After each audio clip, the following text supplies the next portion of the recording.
Okay, so get this right. The world's youngest leader right now is running a country that's battling terrorism, A&D, political upheaval. Hmm.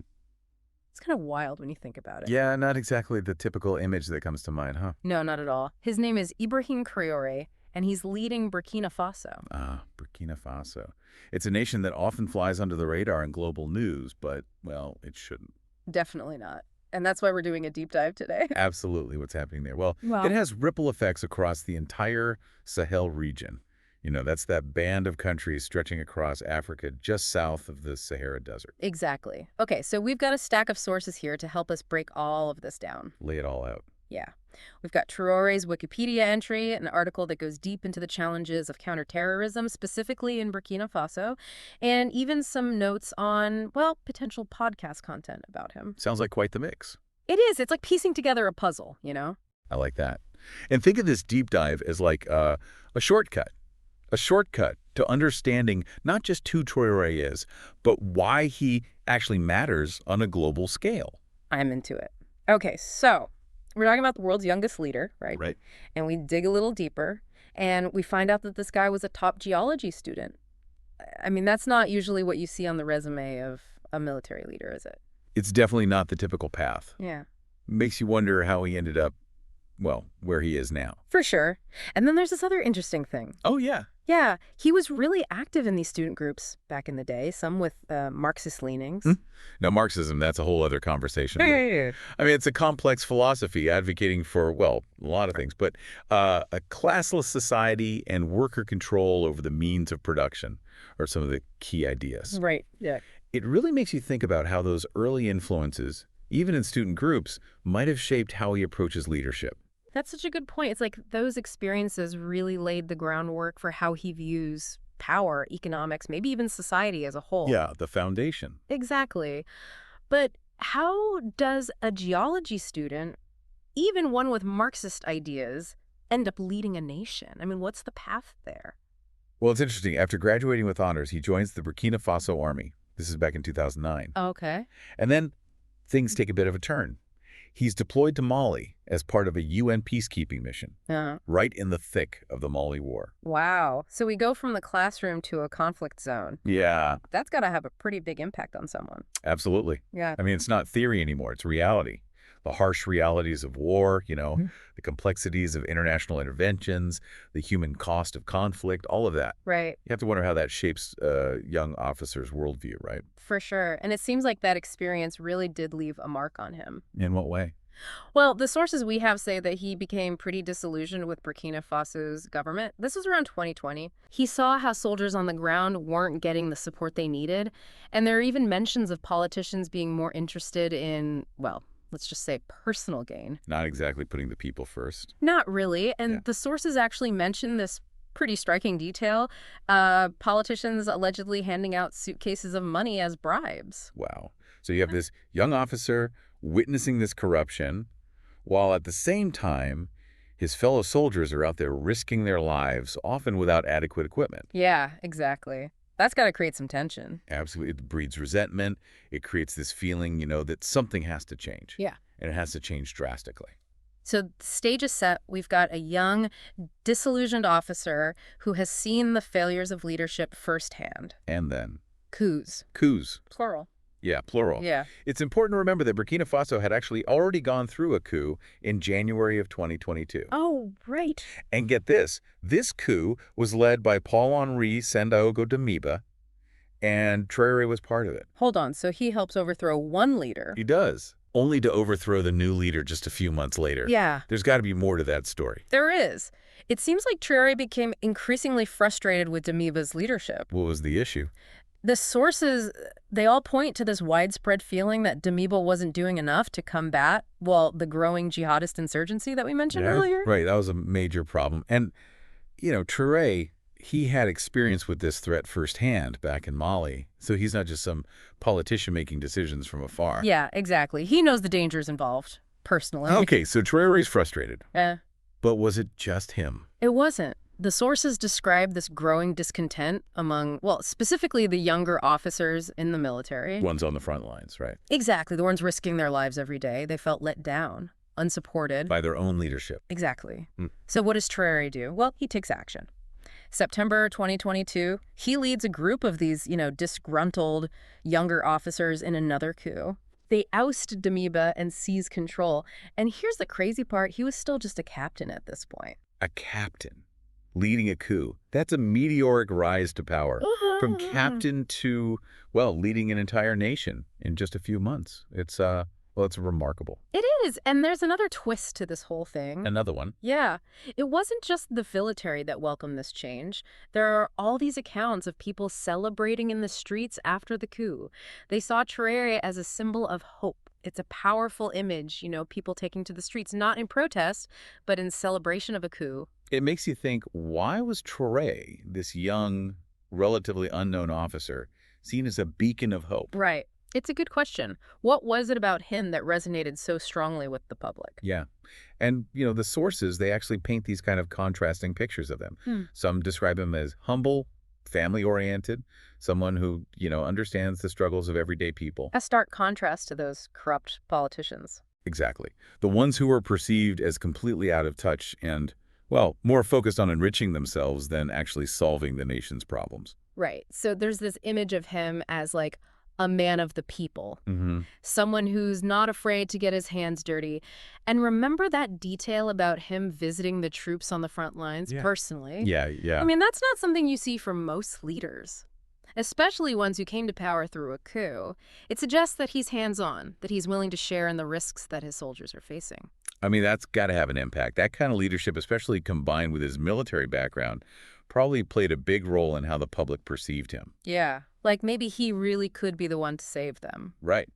But some sources also describe him as enigmatic and formal. Oh, interesting. Yeah, like he's not someone who readily reveals his emotions or his intentions. Adds a bit of mystery. It does. Makes him even more intriguing, So here we have this young, ambitious leader, maybe a little bit shrouded in mystery, who is just taking control in this dramatic fashion. Yeah. So now the question is, can he deliver? Can he be the leader that Burkina Faso so desperately needs? That is the question, isn't it? And to answer that, well, we need to look at his actions, his policies, the challenges he faces both domestically and, well, on the world stage. And that's where things get even more interesting, because Traoré isn't just fighting terrorists. He's trying to reshape Burkina Faso's place in the world. That's a big goal. It is, and it's definitely causing a stir. So looking at everything we've gathered, it seems Traoré's first order of business, so to speak, was strengthening the Burkina Faso army. Makes sense, right? I mean, if you're going to tackle an insurgency, you need a strong, capable fighting force. Exactly. And it's interesting because he wasn't just, sitting back and giving orders. Yeah. He has that military background, that frontline experience. It really seems to inform his leadership. Yeah. We see him personally leading those counter-terrorism missions, making sure the soldiers have better equipment. He's even focused on boosting morale, which is huge in a situation like this. It's like, remember that story about him visiting the troops on the front lines? That keeps coming up. Yeah. It's not just symbolic. I mean, it sends a powerful message. Oh. He's showing those soldiers, hey, I'm with you. I'm willing to share the risks. It's leadership by example. Right. And in a situation as volatile as Burkina Faso's, that could make a real difference. Oh, absolutely. But, things in Burkina Faso, they're a lot more complicated than just military strength. Right. Oh, yeah. We're talking about deep-rooted societal problems, the kind of problems that create fertile ground for extremism to take hold. It's messy. It is. It's like a tangled web.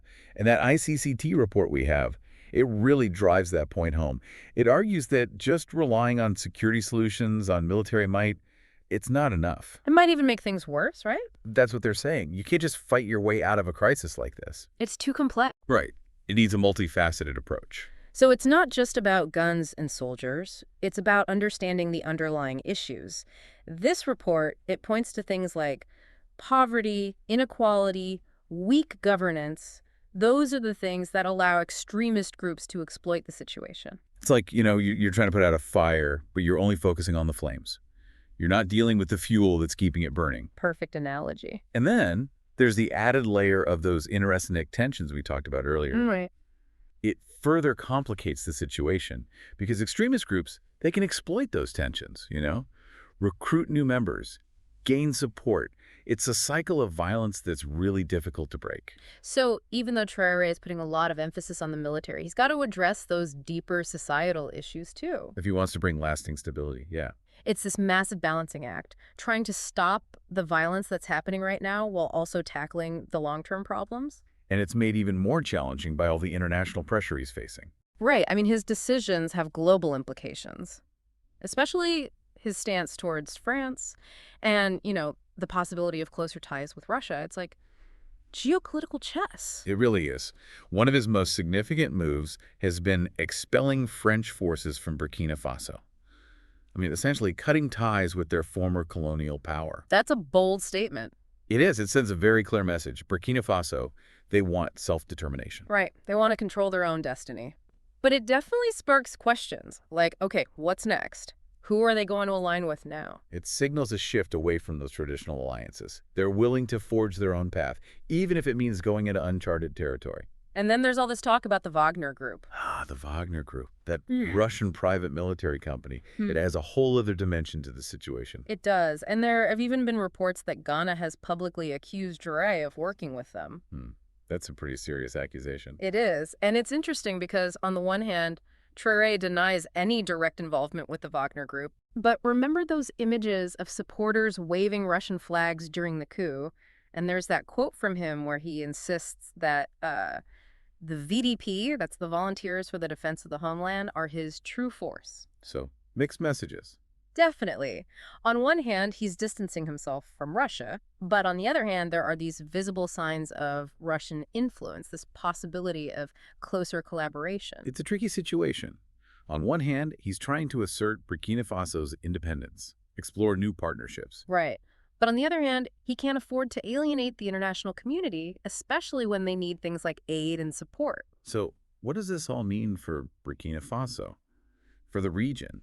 For international relations in general? I mean, we've got this young leader making bold moves, distancing himself from traditional allies, potentially forming new partnerships. It's a lot. Yeah, it has the potential to really shake things up. And then there's the economic side of things, too. Right. Traoré, he's really focused on economic control, particularly when it comes to the gold mining sector. And this is where we start to see his vision for Burkina Faso's future. Because Burkina Faso has these substantial gold reserves, right? And he seems determined to use that to boost their economy and, well, reduce their reliance on foreign aid. It's about self-sufficiency. Yeah, controlling their own destiny. And one of his main initiatives is nationalizing the gold mining sector. Bringing it under state control. Exactly. And that's not all talk. There's that massive project, the construction of Burkina Faso's first gold refinery. Huge undertaking. It is. And it's expected to create jobs and bring in a lot of revenue for the government. A symbol of his ambition. Totally. This refinery, it really embodies Traoré's vision for a self-sufficient Burkina Faso. It's a risky move, but if it works, it could really change things for them. Give them more control. Exactly. But of course, there's always another side to the story. There is, and some people are concerned about the potential downsides of this approach, especially with the suspension of those small-scale gold export permits. Yeah, there are concerns about the impact this could have on the artisanal gold mining sector. The people who depend on it, right? Yeah, exactly. Yeah. Especially in those rural communities. It raises questions about, well, will this increased state control really benefit the people? Or will it just concentrate more power in the hands of the government? It's a debate that's happening right now, and it's important to consider all sides. It is. It's too early to say what the long-term effects will be, but Traoré is clearly not afraid to make big moves. Well, he's definitely shaking things up. Even if it means taking some risks. And he's walking a walk with that endogenous approach to development. Remember that mine tailings treatment plant, the one built using local technology. Yeah, good example. It shows that he's not just focused on extracting resources, but also investing in local expertise, finding sustainable solutions. Building Burkina Faso's capacity from within. It's a fascinating mix, ambition, pragmatism, and this real desire to forge a new path. One that puts their people and their resources first. But the challenges are huge. The question is, can he navigate all of this, all the internal and external pressures, and actually deliver on his promise? Can he create a more secure and prosperous Burkina Faso? It's amazing when you think about it. We started with this geology student, and now we're talking about a coup leader trying to lead a nation through incredibly tough times. Yeah, it's a story you couldn't make up. It really does feel like something out of a movie, with all the twists and turns. High stakes, for sure. And what's so interesting is how Traoré's story, it touches on so many of these big global issues, right? We're talking about fighting terrorism, the whole idea of economic independence. The shifting power dynamics in the world. And what it even means to be an effective leader, especially in a world that's changing so fast. It's all happening in a place that honestly doesn't get enough attention. Yeah, Burkina Faso, but what's going on there? It has implications for that whole Sahel region, even beyond. Think about it. If Traoré is successful, if he stabilizes Burkina Faso, if he's able to really push back against those extremist groups, it could have a ripple effect. Yeah, other countries might see that and think, hey, maybe that's the model. Maybe that's how we deal with this too. But then there's the flip side, right? Right. What if things go wrong? What if his efforts backfire? What if the violence gets worse? What if those economic policies, they create more instability instead of less? I mean, that could be devastating. Not just for Burkina Faso. Right, for the whole region. He's holding all these cards. It's like he's trying to play this high-stakes game, and we don't know if he's going to win. And that leads to, well, some pretty big questions, right? The big ones. Will Traoré win his fight against terrorism? Will he bring peace and stability to Burkina Faso? I mean, it's so complex. It is. And what about that shift away from France? Yeah. Towards Russia? Yeah. Will those new alliances, if they happen, will they actually help Burkina Faso in the long run? Or will it just push them further away from the rest of the world? And then there's the whole economic side of things. Will nationalizing the gold mining industry, will it actually bring more prosperity to the people? Or will it just, give the government even more power? It's a lot to consider. A lot of unknowns. Definitely. I mean, we've only scratched the surface here, but it's clear that what happens in Burkina Faso matters. And we need to pay attention. It's easy to get caught up in the headlines, the political drama. But this is so much bigger than that. It's about the struggle for security, for development, for self-determination, for a whole region facing some really tough challenges. The future of Burkina Faso. Yeah. It's uncertain, but it's a future that's worth watching closely. What happens there? It could teach us a lot about how we approach these kinds of problems in other parts of the world. Absolutely. So we've explored a lot here. We've looked at things from different angles. But now we want to hear from you. What do you think? What are your thoughts on Ibrahim Traoré? Is he a beacon of hope? A reckless gambler? Or something in between? Leave us a comment, send us a message. Let's keep this conversation going. We want to hear what you think. And if you found this deep dive insightful, be sure to like, share, subscribe. For more deep dives into, well, the heart of global issues. Thanks for joining us.